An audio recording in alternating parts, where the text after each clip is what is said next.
তো যখন মানে শুট হয় মানে আউটডোর শুটিং হচ্ছে সেখানে আমি একটু স্পট বয় এটা বলবি exactly how intelligent you are মানে বললাম তুই হাওড়া বুঝে গেলি তুই দে নে খা খেয়ে আমায় উদ্ধার কর। স্পট বয় তো হিরো মানে হিরোইন আমি আর এই যে আমার স্পট বয় ভুল করছিস, আমি হচ্ছি হলিউড স্টার, তুই হচ্ছিস কি বলতো আমার হেল্পার।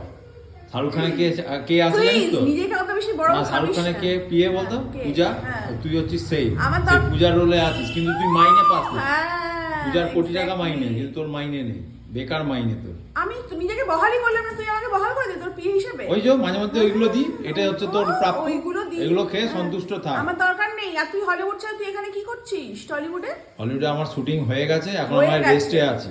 বহু বছর ধরে তোমরা শুনছো আমি হলিউড স্টার যদি কোনদিন দেখেছো হলিউডে গেছে? এই বছরই সামান্য বইটা তুই আসছে, এখান থেকে এই নেপাল গেলি না। বছরই আসছে, আবার Foreign সামনের বছর country। যাবো আরেকটা বই করবো, আমি বছরে একটা বই না করবো। না তুই সামান্য এখান থেকে নেপাল যেতে পারলি না, ফরেন কান্ট্রি, তুই হলিউড স্টার। তুই জ্বলছিস তো, আমি হলিউডে বই করবো। আমি জ্বলবো কেন ভাই? আমি তো কোনো উডই আমি লাগাই না, আমি তো এমনি। খা খেয়ে উদ্ধার কর।